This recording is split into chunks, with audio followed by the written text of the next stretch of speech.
Welcome to Our Voices. I'm Hadiza Kiari. And I'm Oriane Itangishaka. Hello there, I'm Heidi Adams-Fitzpatrick. And I'm Ayan Bior. Today we're talking about women in technical fields. What does it take to succeed in male-dominated industries? And what kind of access do girls have to education in the fields of science, technology, engineering, and maths? Women in STEM is such an interesting topic for me. I imagine a lot of us are in America thinking the same thing, and globally that there are not enough women in STEM, particularly in Africa, just because the fact that women are not encouraged to go into those fields. But guess what? I was pleasantly surprised when I came across a website called Levers in Hills, which is actually a website that features a lot of African women in STEM. Well, I was kind of surprised too, seeing so many examples that we can actually point to. That's only because I went in with kind of really low expectations. I wasn't expecting to find that number. But still, I don't think that number is as big as it should be. Well, it's 30% continent-wide, and the women who are doing the work in STEM are doing incredible work. So I could see why you felt that way. Right, that 30% number, that's from UNESCO, right? Correct. So I was kind of like impressed at first, and then kind of depressed again, and then impressed again. So yeah, it's gonna get there. I know, it definitely raises the questions. I mean, what are we doing to make sure that these women and the rest of the world, they're being recognized? Yeah, that's true. I mean, I agree. They need to be recognized more because there are some women who are doing incredible things, as I was looking at so many different accomplishments. But I think that for STEM, educating girls at a very young age is key. However, the International Food Policy Institute here in Washington says that 65% of the sub-Saharan Africa population lives on farming. And that's with subsistence farming, right? Subsistence farming, yeah, which means that their daily lives is sustained by farming. And with that, many countries and many leaders might not see it as a priority to go into STEM. And so, you have an example in Burundi where 90% of the population is living on farming. And the government, from what I'm gathering, is that they're not focused on any project that is not bettering the farming or even making it lucrative. But so in farming, those technologies, new technologies need to be adopted. Yes, but the technology has to be practical and applicable to different countries, is what I'm saying. But if we're going to diversify our economies, we've got to consider STEM for the future. Absolutely. Right. And speaking of STEM education, there is a school that is doing just that. In Rwanda, the number of schoolgirls studying in the so-called STEM field is climbing steadily. It's part of an ambitious government agenda to transform the economy. In the past decade, several STEM schools for girls have opened in Rwanda amid the rising demand. Chika Adua reports for VOA. Jeanette Gahunga graduated from university 3 months ago with a degree in computer programming. She's already back in the classroom, passing on what she learned. They're creating their own interactive animations. Half the students are girls. They are able to make innovation, and they are not shy as it was before. Now they are really learning very hard. The girls in my class, they are doing the same as boys. They are hardworking as others, and they are following very well. Demand for STEM education is growing in Rwanda as the country tries to position itself as a tech hub and attain middle-income status. Latest statistics from the Ministry of Education show that over half of girls in secondary school now opt to enroll in science classes. Specialized schools like the top-ranked Fawe Gisozi School in Kigali get funding from the government. Today, the students determine the concentration of sodium hydroxide in a solution. They're using a common laboratory method called titration. So, believing that they have that potential of doing sciences as well as boys, I think it's very good for them, because with sciences, one can do many things.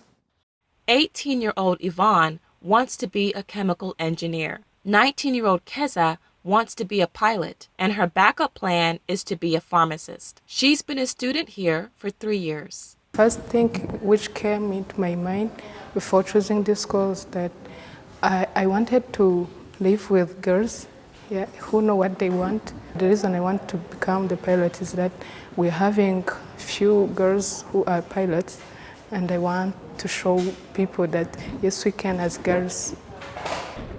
Mentoring is crucial for girls pursuing STEM because cultural barriers and challenges still exist. At support groups like this one, female science students from various schools come together to express their concerns and share their professional goals. Support comes in other ways as well. Keza is on a rare visit to see her family. They ask God to help her become a pilot. Keza's mother works cleaning houses. Keza's father continues to suffer poor health after being violently attacked during the 1994 genocide. Keza is the only one in school, and the family is counting on her. Chika Odua in Kigali for VOA News. It's really nice to see how they feel when they're really in their classrooms learning about science, technology, math, and engineering, things that usually boys are into, and now they're being recognized for, doing them. And so, but I really think that there are some walls that must come down before we actually see some, major impact into these girls' lives. I mean, walls like culture that must be broken down. I mean, I had a conversation with a young Burundian lady that was here in Washington for the first time ever global robotic competition. Oh, I remember and, that. Yes, exactly. And she was expressing herself about, being a young girl in this field. Let's take a look.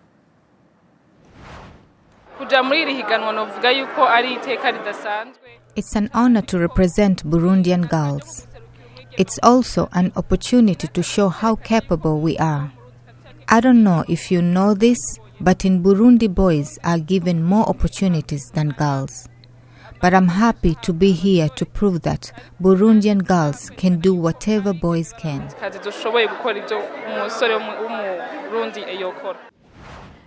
It was really, a good thing to hear what she felt about, being in this field and the challenges that she was seeing as a girl. Boys don't feel the same way going into this field. And I mean, this being a field that in a country like Burundi, where they meet all kinds of obstacles, not having material, not having the resources that they need, it was great to see that, they actually were able to have at least 2 girls on the team to be able to travel to Washington to be in the competition. But there is something about seeing yourself represented in a particular field, I think. If we want more girls interested in science, technology, engineering, and mathematics, then we're really going to have more female mathematics and science professors.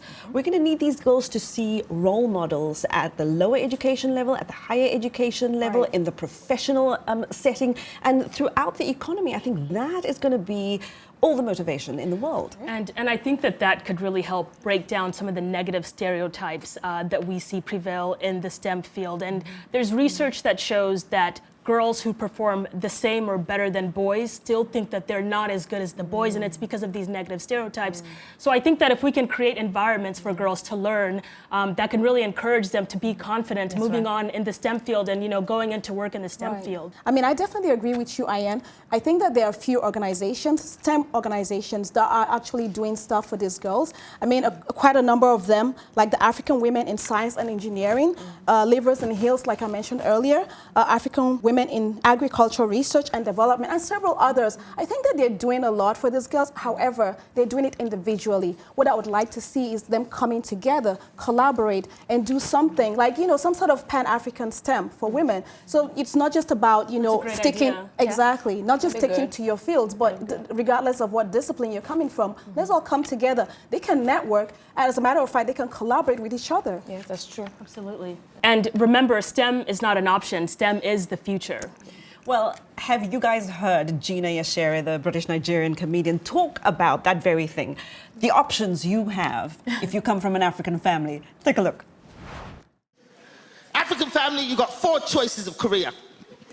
Doctor, lawyer, engineer, disgrace to the family. That is so not fair. That is so not fair. So I guess this means that we're all disgraces to our families. I probably, yeah. And if No be lie. And if you're a disgrace to your family, you can join us too. We want to get you talking on social media. Catch us on Facebook, Twitter, and Instagram. Search for our handle at VOA Our Voices. We've got videos and updates. Be sure to share our pages with your friends. Also, don't forget to use the hashtag VOA Our Voices.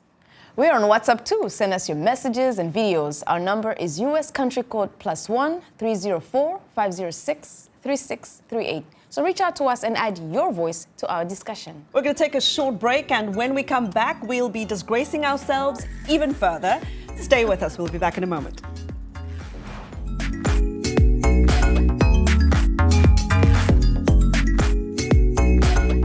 On Our Voices, we're talking about the news and issues you're talking about. Sharing stories of development and growth across Africa, around the world, and in our lives. Topics that inform, empower, and change the rules. It's time for Our Voices With me, Haiti Adams Fitzpatrick. and Hadiza Kiari. And Ayan Bior. and Orion Itangi Shaka. Join us on Facebook at VOA Our Voices. It's time for Our Voices.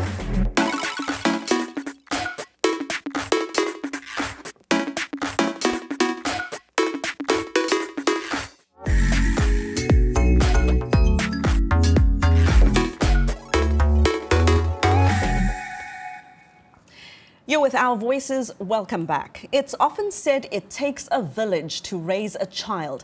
But does it take an economic village to support women in science, technology, engineering, and mathematics, or STEM? And are African economies ready for a generation of STEM experts who will have the skill set and expectations of working in STEM industries? I've been thinking about a woman I met recently in South Africa. She was from the Congo. She was a refugee in South Africa.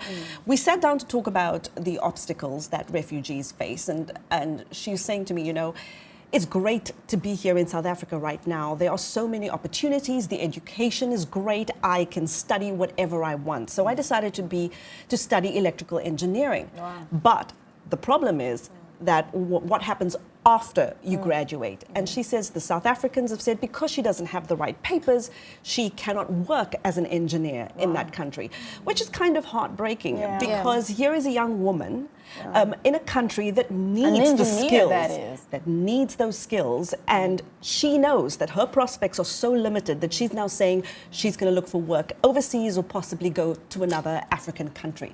So that really makes me wonder about the message Watch that how Europe is going to grab her. Right, and it makes me wonder about the message that we're sending young people, because it's not just about what you know, but what you do with what you know. And if their prospects are so limited, what future do we have? And what motivation do they have to continue to work in the workforce?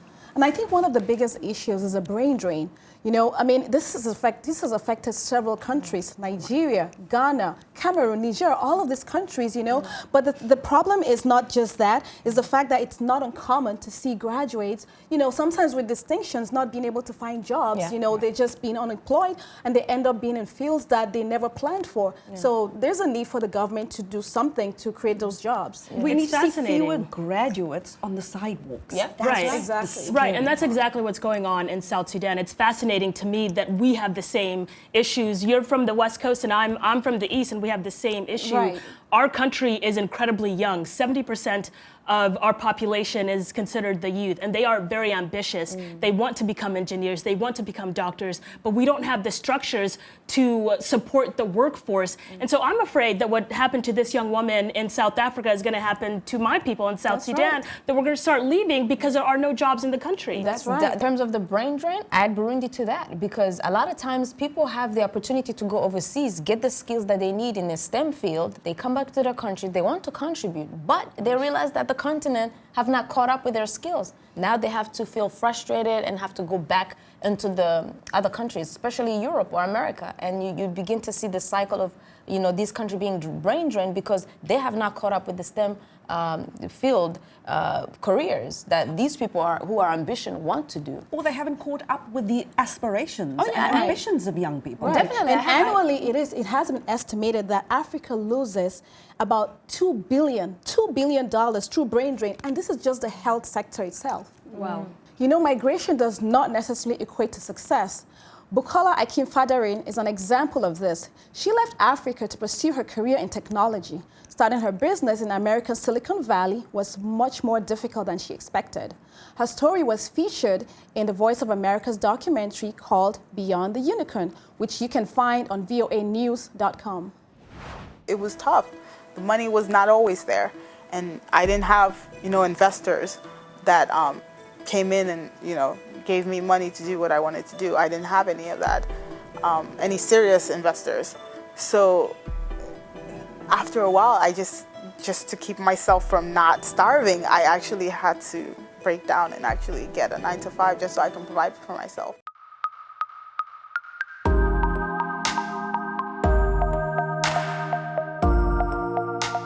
I've always been so inquisitive. As a child, my dad always told me, he already picked out my career for me when I was 5. He said, you're gonna be an engineer. And I said, I don't know, I kind of like fashion. At that young age, I was into fashion, but I was very curious. I like to look at anything electronic. I would be the one to figure out any problem that my mom or dad had with anything in the house. Like whether it was like the TV or the antenna not working or anything going on, I'd just look at it and I just immediately just know what to do. And so I just had this instinct already like built in me on like technology and my way around it, and I just fascinated by anything that had to do with technology. I was like obsessed with sci-fi movies, Matrix. I was like, oh my God. Believe it or not, she is a techie. Yep, she's a programmer, and she developed, this is how we met actually, she developed an app called Jandis Radio. So the first piece of code I wrote was my freshman year in college. I was like 16 when I started college. I took Java, and it was a program to like animate some radio, and I was able to code it, and I'm like, oh wait, it works. Like I just wrote code. I typed stuff and I ran it and it worked. So I can relate a lot to her, and I think that there are a lot of women who can also relate to her. I wanted to study engineering when I was in high school. I loved math. I especially loved algebra. I loved chemistry. But when I got into college, I realized that I was not prepared to start studying engineering, because there's a lot of stuff that you have to do before you start studying engineering. There's tests that you have to take, and I didn't know that I had to take those tests. And so I was really intimidated by the entire process. And I just kind of decided later on that I really wasn't prepared, and so I just kind of shied away from it.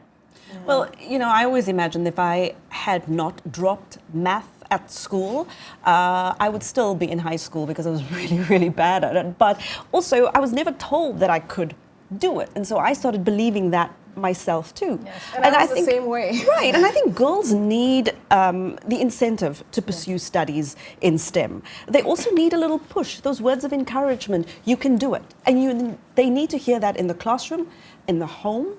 They need to hear it in their communities. And then I think they need the support from families, from their communities. They need financial support. Many young women are also young mothers and need that help with childcare.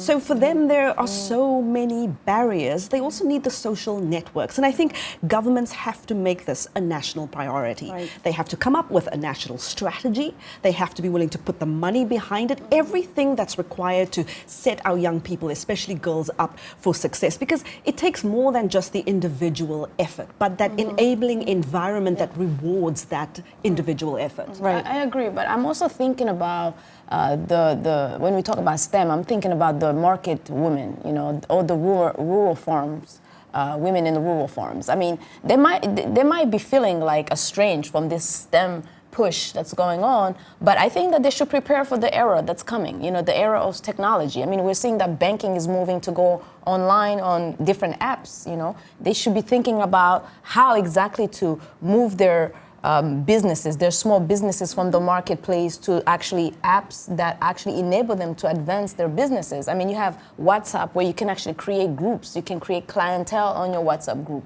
In Kenya, they have M-Pesa, where you can transfer money back and forth from, you don't have to go into cities or villages. You can do that transfer. In Zimbabwe, they also have EcoCash. They also have that in You Burundi. can add Insta Health as well. Insta it was Health, developed by a Ugandan Ugandan lady, It was very impressive, and she's from your region. What is the app about? So basically, it connects users with health centers, medical specialists, as well as ambulances. I mean, I thought that was pretty impressive. A lot of apps are coming up. And there's a lot of health-based apps out there. My favorite one is actually from your country, Haiti. It's called Mom Connect.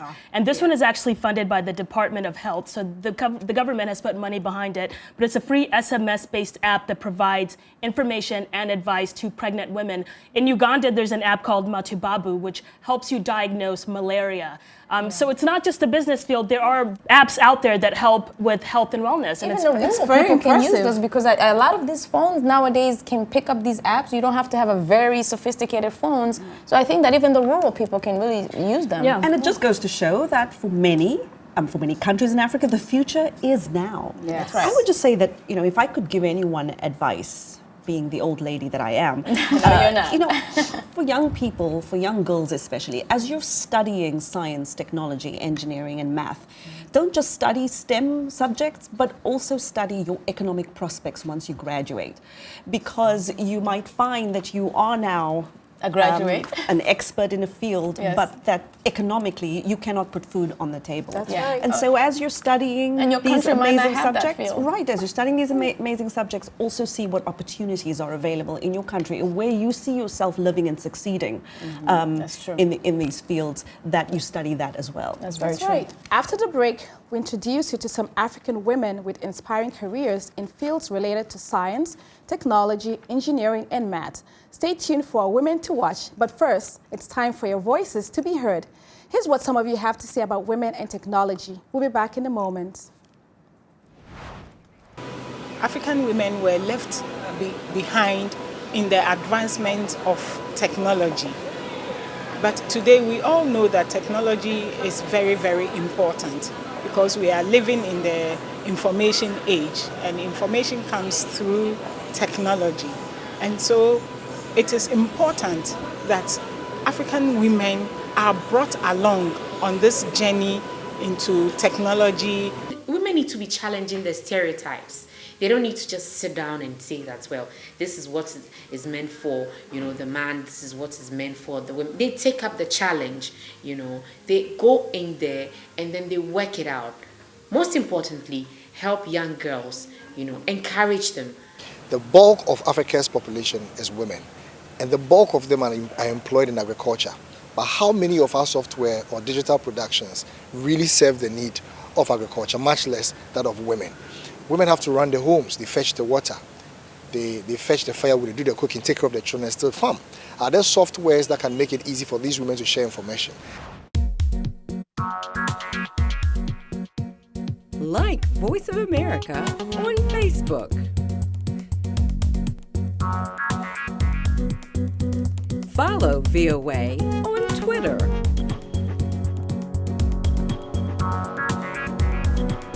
Join VOA on our YouTube channel.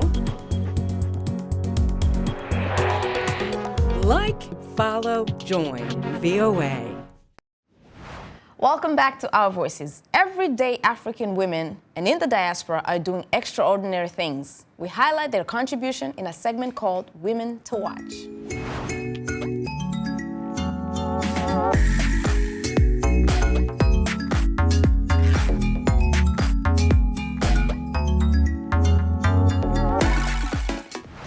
This week, I'm watching a group of young teenage girls, and they are called Team Save a Soul. Promise Onalu, Jessica Osita, Nwabuku Osai, Adeze Onyobu, and Vivian Okoye. They are a group of 5 teenagers who have just won a major tech award in California. Despite their limited tech knowledge, the Nigerian teens learned to build a mobile app from scratch by using open source software from the Massachusetts Institute of Technology. The app, called FD Detector, helps users identify fake medicines using the drug's barcode to verify its authenticity and expiration date. The girls spent 5 months researching and building the app and hoped that it could be a solution to the widespread sale of counterfeit drugs in Nigeria. For Osita, there was a more personal, poignant reason for creating the app. My brother died from fake drugs. I'm very motivated by the death of my brother to solve this problem, she said. Well, I'm also keeping an eye on the all-female team of researchers from the University of Cape Town's Hatter Institute for Cardiovascular Research in Africa. Mariam Fish, Hasnat Shabuddin and Sarah Kraus discovered a gene that's a major cause of sudden death in young people and athletes. Now, this gene increases the risk of heart disease and heart attacks. For those who don't know, the world's first successful heart transplant happened in South Africa in 1967. Experts say the new discovery has the potential potential to save countless lives in future, and it's probably the biggest breakthrough since that heart transplant revolutionized medicine 50 years ago. Meet Joy Chebet-Beep. She is making waves in Kenya's STEM field and is inspiring other young women to do the same.